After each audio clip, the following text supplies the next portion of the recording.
We are the one, the light in the dark. One heart, one world, one spark. We are the one, together we rise. One dream, one voice, one sky. Hi, everyone. Welcome to another episode of Women Empowered Across the World. And I have amazing host once again, Jackie Zaccoli from Arizona, and her heart's global with me. And then I have Raksha, and Raksha's from Miami, and she's global, guys. She loves Africa. She's actually from Africa. And then I'm global. I just went into 73 countries. Oh my gosh. And we are so excited to have Dr. Christine joining us. Dr. Christine, how do you say your last name? Owinyi. Owinyi. Owinyi. Okay. We are so excited to have her come and inspire everyone with her story. So come join us, Dr. Christine Owinyi. Join us. Wow. Thank you so much for having me. It's a pleasure to be here with you today.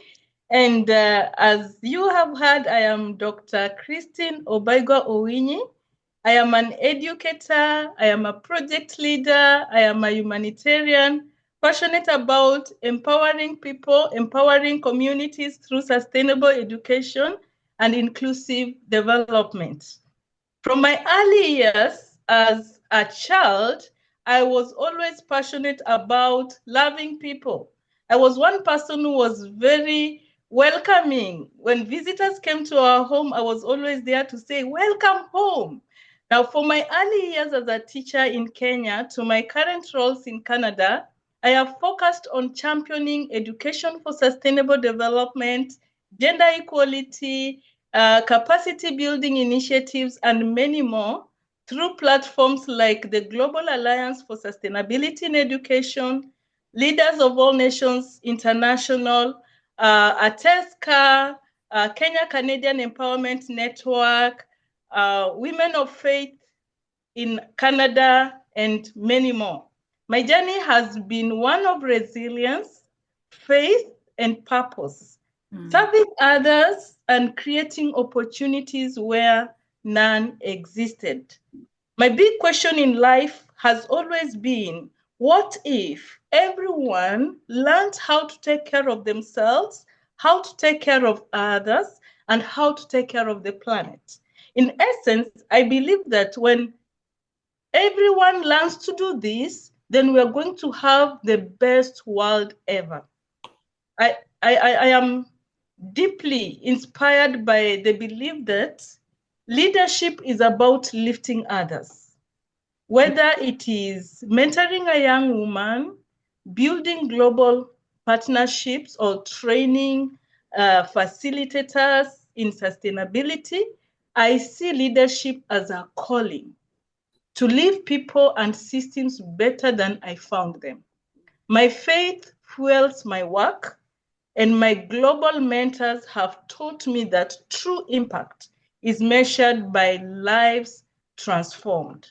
And if I have to mention some of my global mentors, just to mention a few, one is Professor Caroline Makaka, the CEO, the president of the Leaders of All Nations International, and Judith Rosenthal, one of my greatest facilitators in Israel. Wow.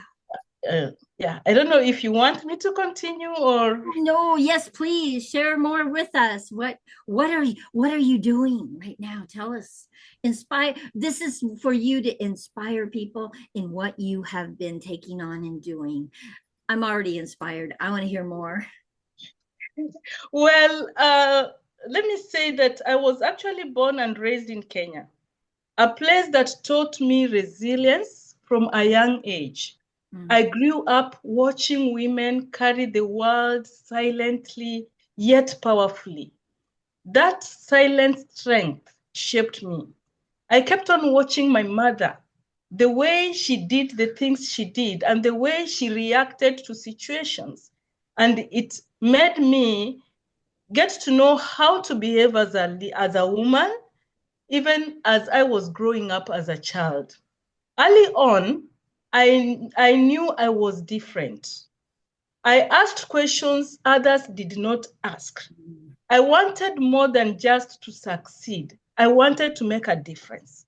I remember when I was a child, when other people or other children kept quiet after some lessons, whether in church or in school, when the teachers used to ask if there was anybody with a question, I could even ask obvious questions. Why? Because some time back, one of my uncles that I really loved so dearly told me that it is good to ask questions for others. There are some children who don't know and they cannot ask questions. So even if you know, just ask that question so that that child who wanted to ask a similar question but was shy will get an answer.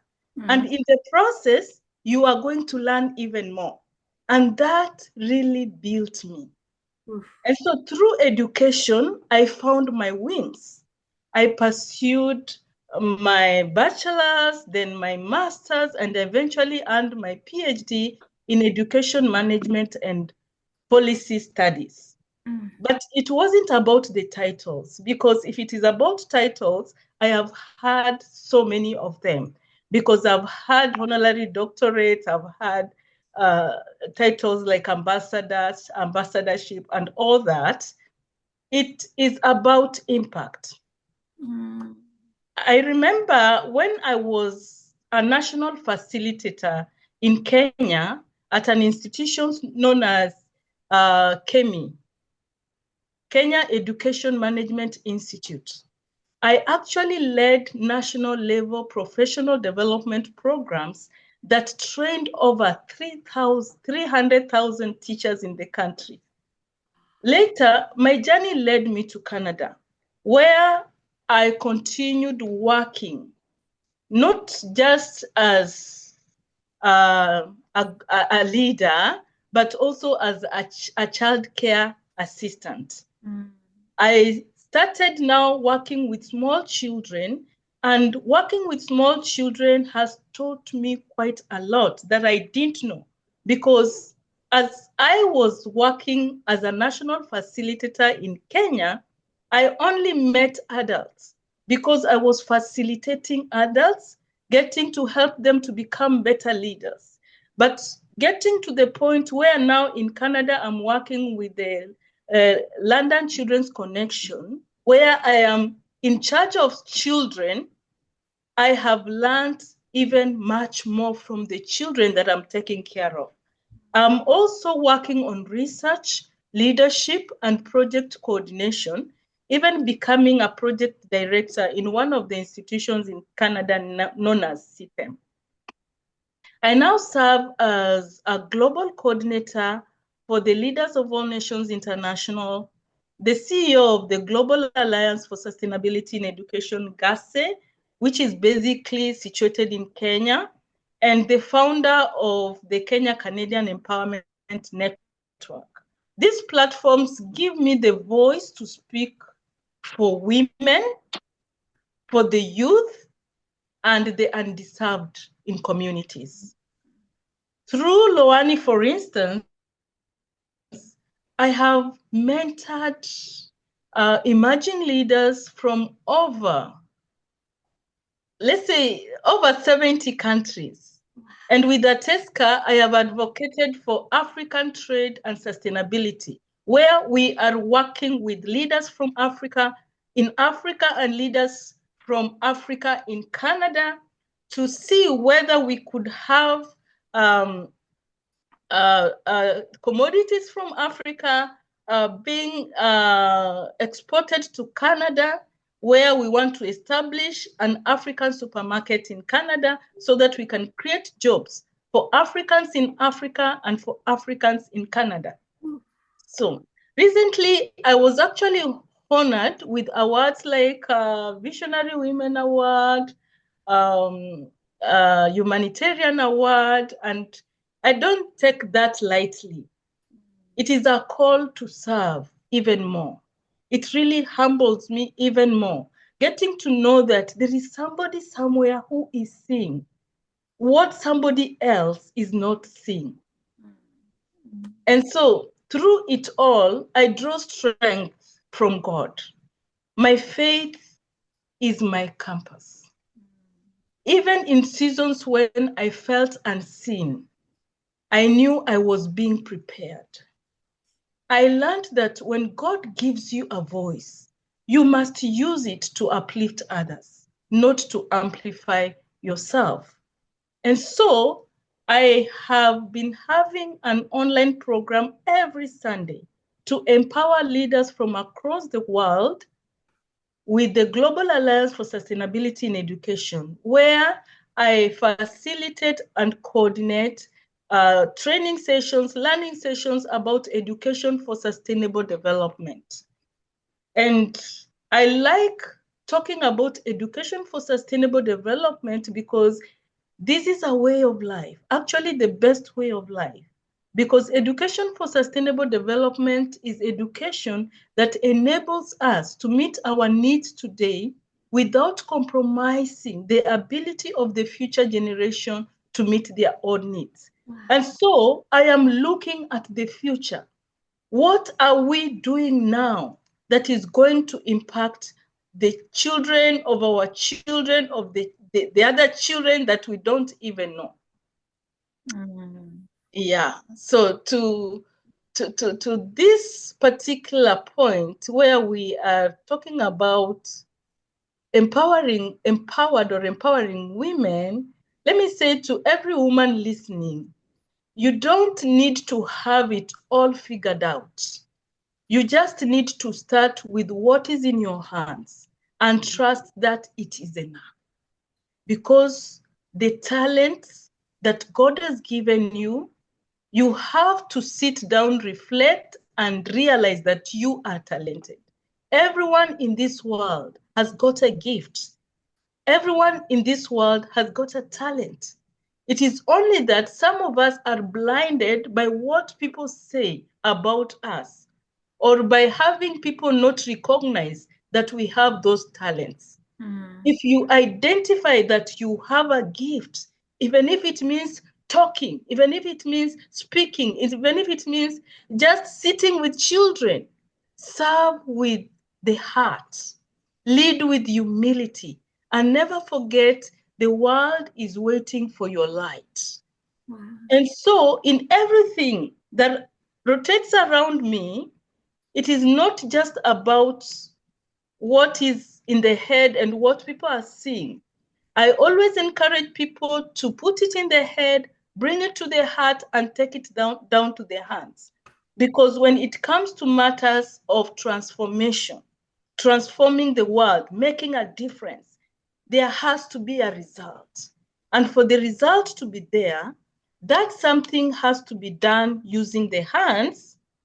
And so implementation is very, very important. So when we listen to people, when we go to seminars, when we attend webinars and so on and so forth, we learn a lot from what other people are telling us or from what other people are doing, from success stories and so on and so forth. And so putting it in the head alone is not enough. Going to school, getting PhDs, becoming a professor, and having all the papers published is not enough. It is important to take what is in the head, bring it to the heart.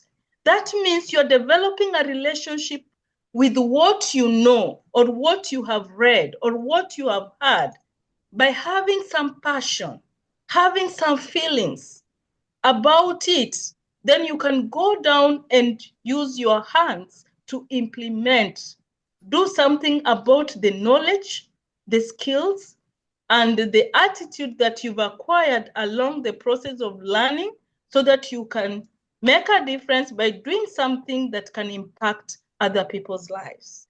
So let us stop apologizing for being strong, smart, or spiritual. We are allowed to take up space, to lead, and to thrive. Each one of us has got something to give to the world. And that, I believe, Even if somebody did not discover me in the process of my profession as a teacher, as a national facilitator, and so on and so forth, God had prepared me for greater things. And that is why I'm meeting greater people like you to just tell my story. It is not just about me, it is about everyone in the world. Everyone can come from the lowest part of their lives to the highest part of their lives, depending on what they are doing and if they get connected to the right people. I can talk until tomorrow. let me stop there. Oh, you could inspire and tell for eternity, my dear. Oh my goodness. Oh, okay. So who has a question for her? Who wants to ask a question?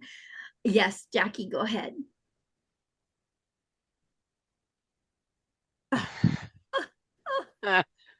She pretty much has the whole thing figured out, doesn't she, Carol? Yeah. Speechless. Wow. Really? Mm. I'm curious. Are you Maasai? Are you Maasai? No, I'm Kenyan. Okay. Yes. I just was curious because I noticed I recognize your garb is beautiful and I had seen it on Maasai, so I didn't know if you were Maasai. Kenyan, the culture now, when we talk about culture in Kenya, if you want anybody to recognize you as Kenyan, you dress Maasai. Yeah. Mm. And we have owned that as our culture as Kenyans. Yeah. Beautiful. Well, you really have the whole story figured out, don't you? I mean, yeah. So Jackie, she must be a guest speaker for Well, yeah, I already got her education down. on Jen for I haven't sure. decided exactly what part yet, but I Education think is where she is. probably Oh, it where could she be comes. environment too, Yes. So She can fit in anywhere. yeah, Thank you. anyhow, if you're not busy tomorrow at this time, that would be cool. Anyhow, ask a question. Okay, ask a question. So what what are some of the on the ground projects that people are working with you? That'll work. There are quite a number. I'm sure.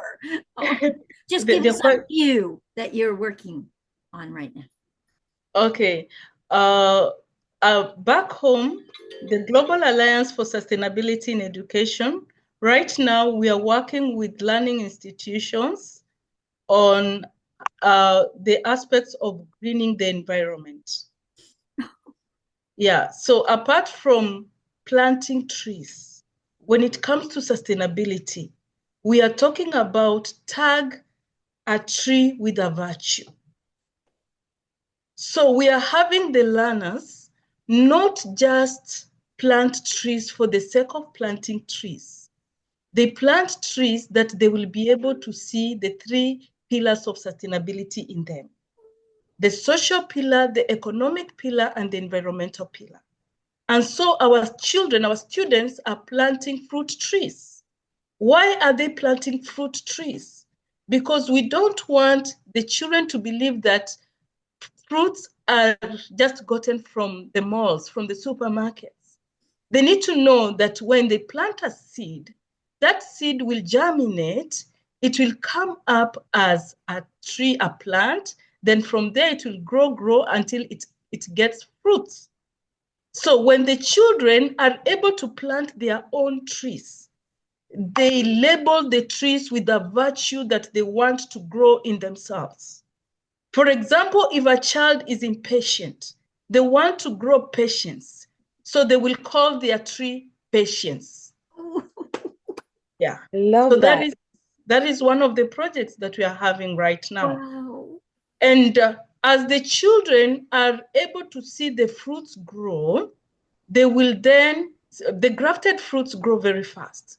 So before they go out of that school, they are able to see the fruits, they are able to pluck the fruits, they are able to eat and share with others. The social aspect comes out so beautifully. And what remains, the children can sell. They can substitute when it comes to purchasing fruits for their meals. And so the economic aspect is seen by the children. So it is not just about the trees. There are many other projects that we have over 200 model centers across the country that are working on different projects depending on what is working in their environment. We have schools or institutions that are dealing with fish because in their area, they can do well when it comes to fish farming. We have institutions in the coastal regions where they are now taking care of the environment of the marine animals. The students go there to clean the banks of the ocean and the rivers and all that. And in the process, the children, the students, and even their teachers are learning how to take care of themselves, how to take care of others, and how to take care of the environment. Wow. That is a very powerful project that is not just a project, it's a movement that has now come out beyond Kenya. Now, because of the learning sessions that we have every Sunday, where we have the ESD talks, Education for Sustainable Development talks, we have people now joining us from all over the world to listen to success stories, to learn from other inspirational speakers or leaders who are helping everyone to get to understand that it is possible to live sustainably. It is possible to meet or to get to the point of having all the 17 Sustainable Development Goals met by 2030. It is possible if everybody got it right. So beautiful, Dr. Christine. Yeah. Okay. So in Canada, no, I'm not finished. I told you I have so many. So I have a question for you. Yeah. I am sure you have many that you can share, and we'll have to have you back on so you can share more. Okay. Yeah. But my question is this: you said you work with children. What are the ages that you work with in your programs? From age 4, 5 up to age 13. Okay. Oh, nice. Yes. Wow. Yes. Wow. I Nice. run a youth empowerment program for ages 12 to 17. We must talk. Yes, we must talk. I want to work with you in whatever way we can, but I teach youth mindset. It's the biggest deal. Awesome. I also work with the Flashpoint that deals with the youth, children between age 13 and 18. Okay. Once in a while, I go to where the students are and prepare them for the future. So, but that does not happen like daily, like what I do with the small children. This happens once when an institution has arranged, then we go there as facilitators to talk to the youth, the age that you're talking about. Oh, yeah. So amazing. I love working with young people and their minds. They are the best. And their hearts. Yes. Yeah. Yeah, they're so amazing. So amazing. Okay, so yeah, another go ahead, question Jackie. real quick, like, do they have devices that the children can use, such as phones or computer devices that they might be able to accept a gamified literacy app that could take them to third grade level in 90 days? Well, when it comes to learning, education, whatever they are doing in the education sector is totally different from what we are doing when it comes to child care support and the facilitation of preparing the students for career and all those other things. But of course, in class, they have all those gadgets. But when they come to program, when they come to program, we want them to play. We want them to feel loved. Yeah. We want them to feel wanted. We want them to meet friends. You know, it is totally a different environment from where the teachers are like a little bit strict. You have to do it and you have to do it right. But here, we want them to feel like they are supported and they are wanted the way they are. Yeah. Yeah. Yeah. Yeah. They're So whole and complete just the way they are. Yes. yeah. So beautiful, so beautiful. And you, Jackie, want to definitely share with her footsteps to brilliance. Well, I don't know if if she's interested in doing that, because the footsteps would be a perfect tool if they did have that. I know you need your personal attention. Absolutely. There's no question about Mhm. that. Yeah. Though to be able to have the other might be of interest to you. I would love to introduce that to you. The other question is, what do you need? What do I need right now? Okay, right now in Canada, I don't have a job. I don't have a permanent job, like a job that I can say it is sustaining me. So I have to try and do different stuff because the job of taking care of children before and after school is not enough to put food on my table, because here in Canada I came with my children. So at the moment I'm actually searching for a job. So Oh, anytime I am applying for jobs, it's like I'm overqualified. And I don't Yeah, know I'm how sure. to lie. I don't know how to mm, lie. I cannot cheat that I don't have a master's degree. I cannot cheat that I don't have a PhD. You know, so I just want an institution or an organization that will take me as I am mm, and I will serve, you know, and I don't mind. Whether it is with oh, children or with adults, I'll just give them my best. mhm. Yeah, so I'm waiting for that institution that will not consider like uh like Yeah, this all one is the other too stuff. overqualified. Whereabouts? Yeah. Got it. Yeah, Whereabouts are you? Where in Canada? Yeah, where are you? I'm in London. I'm in London, Ontario. Oh, London, Ontario. Yes. Okay. Ontario, so that's east. Mm-hmm. Okay, I have connections on the university in Edmonton, which is very west. Awesome. Okay. Interesting. But if it's a virtual position, she can work from anywhere. Anywhere. I can work from anywhere. And Dr. Christine, you and I are going to talk. Yeah, she needs to meet. I want to talk Yeah, to she you. needs to meet Katrina with the Oh, textiles and the upcycling of the textiles.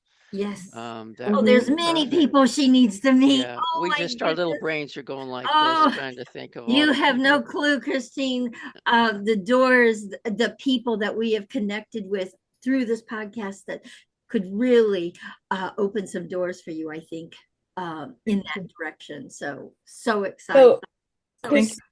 Christine, majority of the time you're in Canada, right? Yes. How much time do you spend in Kenya? Since I left Kenya in 2023, I've not gone back. Okay. But I spend like 3 hours every Sunday being in Kenya virtually. Zoom. I Yeah. have to talk. I have to talk to the people that I was leading because they were not happy that I left the country. And so Sure. that is why I started the online training session for every Sunday. Wow. Wow. And you only offer it in Kenya?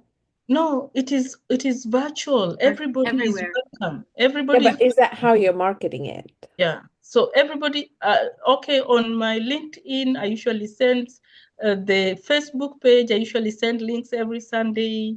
And I also have a YouTube channel where I have recorded all the sessions so that anybody wants to go and listen to what we did last Sunday will get it. Nice. Yes. Beautiful. So it Absolutely. is open and Yeah. people don't pay to attend the sessions. I pay for the Zoom. I pay for 300 seats. And yeah, I just want people to learn. Yeah. Because if you sell knowledge, I usually say that knowledge is non-rivalry. Yeah. If you have it, you have it. Mm. Nobody can take it away from you. No. Best thing you can do is to share. Mm. Because you never know whose life you're going to change by just sharing it freely. That's Because right. if I hold on to it, I don't get a job. Like, I don't get a job and I have the knowledge. I don't get a job in Canada and I have the knowledge. Mhm. If I Yeah. die today, I will go with everything. Beautiful. But if I have shared it freely, somebody will remember that, oh, Oh, this is yeah. what she used to tell us. Yes. Yeah. Absolutely. The doors will be opening for you. You just Yeah. wait. You just wait. All right. So, guys, what another amazing episode we have had here today. Oh my gosh. I had no clue when I connected with you on LinkedIn, Dr. Christine, who you actually were. Now I have a really big imagination of what is possible in spending time with you. So amazing. Guys, if you want to be a guest on this podcast, please reach out to one of us on LinkedIn. We're all over LinkedIn. Please reach out to us. Your stories are so inspiring. I can't say enough about our stories that have been on here. Please, you have a story, please share it with the world, share it with people. Let people know what you're up to, what you're needing, what you're about. It makes a difference for so many. All right. And guys, if you love these episodes, please subscribe to our channel. Please share them with everybody so that they go viral and many young people get to see this. Okay. And if you'd like to connect with Dr. Christine, she will have her information in this episode, in the show notes. So please connect with her. Find out what all you might be able to do with her. Okay. So thank you again for another amazing episode. Join us. We do these Mondays and we do these Fridays. Please join us. Guys, we all deserve to thrive. Let's do it together. Don't go it alone. Let's do it together. Thank you. And thank you, Dr. Christine. Instead of this war,